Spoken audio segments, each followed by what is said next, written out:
Welcome back. Today we're going to do a quick one on the Meze Audio 109 Pro headphones.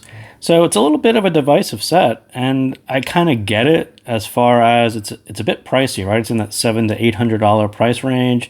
So it is, a little heavy on the wallet, but at the same time, the tuning is a little bit colored. So you buy it and you have, this short period of time where you have to make a decision, I'm going to keep it or return it. And the tuning is a little bit less than what you were expecting. I think it does become a divisive kind of, I got to make a quick decision on whether this is going to work out in the long term or not.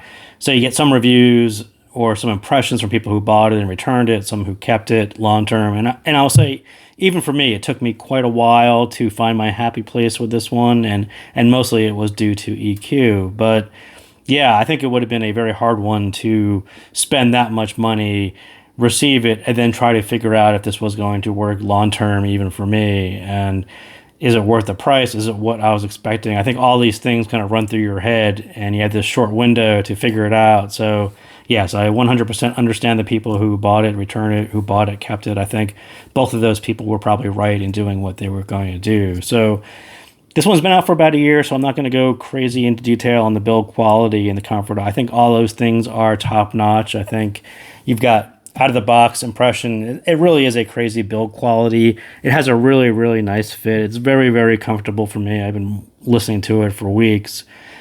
Definitely the most comfortable one that I've actually put on my head, and I haven't put that many on my head. So I will say they got that part right, and I think all the reviews and all the impressions that say that the fit and comfort is top notch and the build, spot on. I think that is exactly what it is.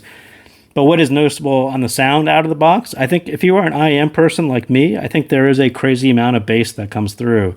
And I couldn't figure out, I don't think it's my source. I'm not sure it's the source pairing. Maybe it's the pads that they use. Maybe it's how the pads fit on my ear. For me, there's a crazy amount of bass that comes through, even for an IM person who likes, a lot of bass. I thought it was a lot of bass for the mid-level that they used. So does it assume maybe a bass rolled off source, or maybe the fit for some ears it's not going to be as bass heavy?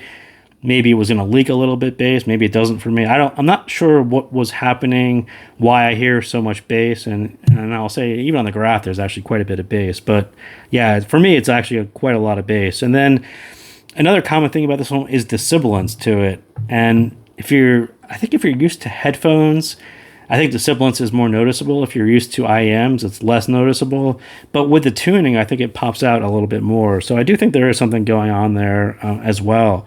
So between the bass and the sibilance, I do think that, again, this becomes a divisive, got to make a decision based on these two things that I'm hearing. And I think that's kind of what comes through on my first impression anyway.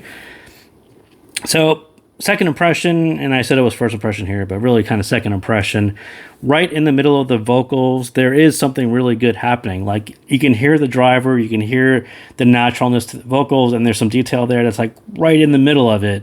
And it's surrounded by things that maybe aren't as nice to listen to. So again, this is one of these things where I heard something really good right out of the box really quickly, and I'm like, well, the rest of it isn't quite right. Can I fix that? And it took me a couple of weeks to kind of get there. But again, it's really hard to just make this decision of, I know I'm hearing something that's going to lead to something better, but you have that short time period to really wrap your head around it. So I do think these 50 millimeter dynamic drivers are really hard at work to deliver, but the tuning is sort of getting in the way of making them sound optimal.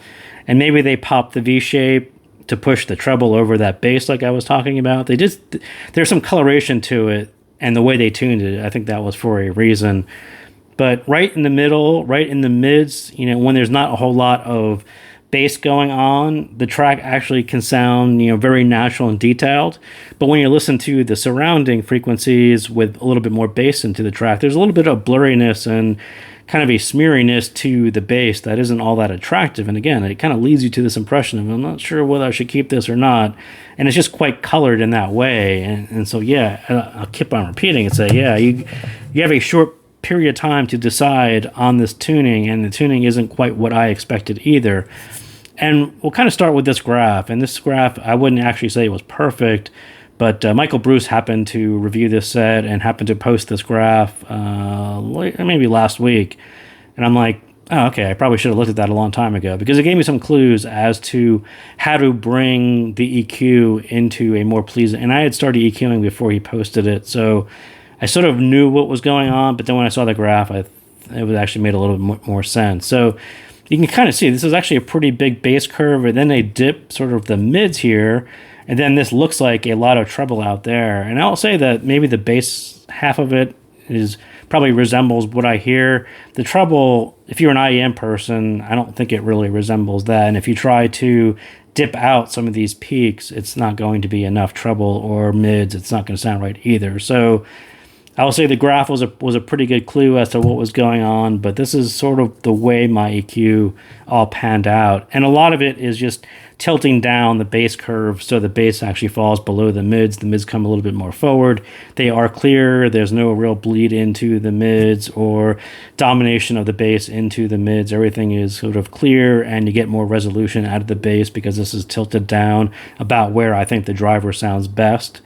And even on the treble, like I said, this looks like it cuts straight across. I actually increased it 1 dB.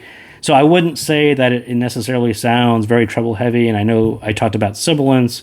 And if you poke around at 7K, you can kind of hear that as well. But I don't think it necessarily, in my ear anyway, it resembles this uptick in treble. I think it's sort of more neutral. And bringing the bass down, bringing the mids forward, and bringing the treble up a hair tend to be a more balanced, vibrant, better dynamic range, better dynamics for me. So that's sort of why I went with that EQ as opposed to following strictly what was going on in the graph. I think the graph was a pretty good head start, but you got to do this one by ear and where it sounds good to you against your library, against your source, and all of that kind of jazz. So like I was talking about, the bass kind of stock tuning seems like a crazy amount of bass to me for the mid-level that they used.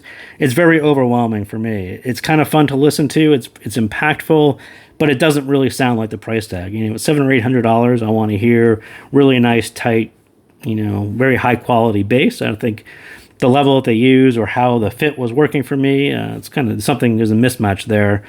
To me, it just sounded like there wasn't a whole lot of control to it. There wasn't a whole lot of finesse to it. Just so much bass that it really pulled the stage inward, and it was just an odd thing to listen to. So when you bring down that EQ into that little slope that I was talking about, the bass level goes under the mids, cleans up almost all of that background blurriness that I was talking about.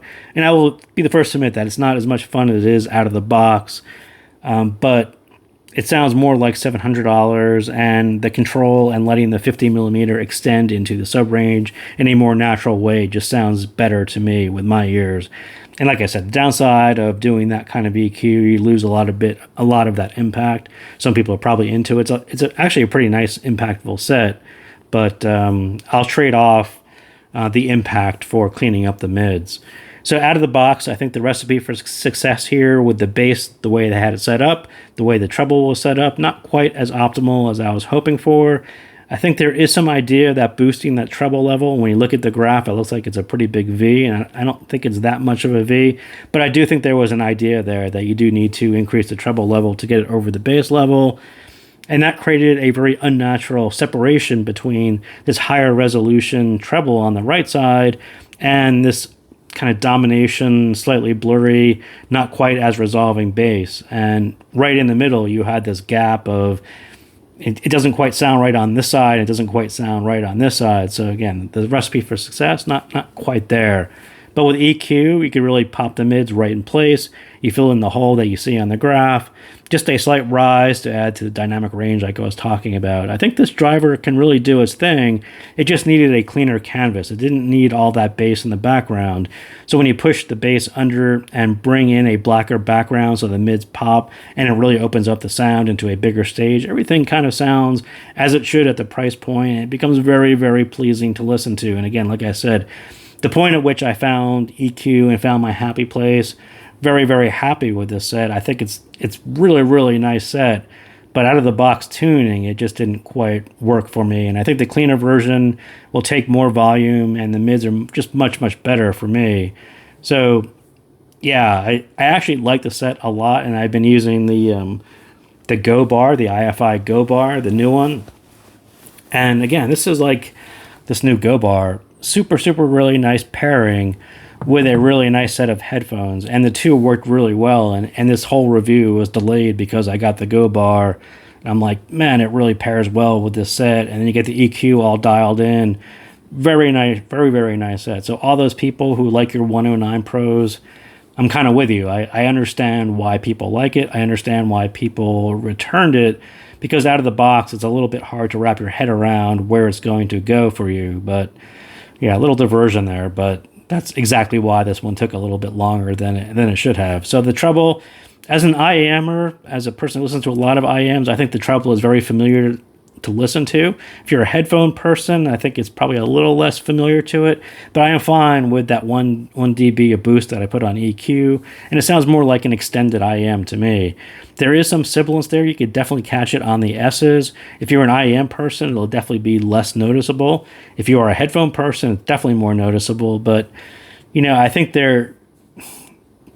if you really notice the S's, if you're a headphone person, I think it is very noticeable. And I think that was a turnoff for some people right away, is the S's really pop out. But they pop out like they do on IM. So it didn't really bother me at all. But again, the separation and quality from where the treble was, there's a little bit of edge to it with that sibilance. There's just kind of a little tilt to it. Maybe not as tilted as it looks on the graph, but definitely a little bit tilt to it. But that kind of edge made the bass pop out a little bit more, and it's sort of even more noticeable that the bass wasn't as resolving as the treble was. And again, this unnatural separation, I sort of closed the gap with EQ.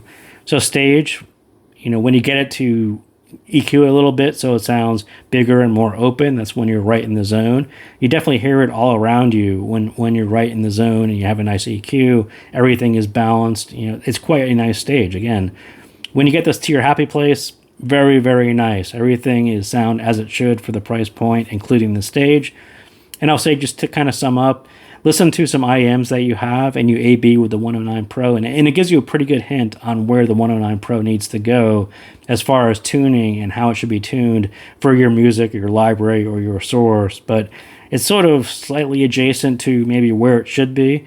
But when you listen to an IEM that has some clarity and consistency to it in resolution, it gives you a huge hint as where to go with the 109 Pro. So that is what I got on the Meze Audio 109 Pro. I want to thank them for loaning this pair to me. This one will be going off to someone else shortly. So thank Meze Audio for that. And thank you guys for tuning in, and I will see you next time.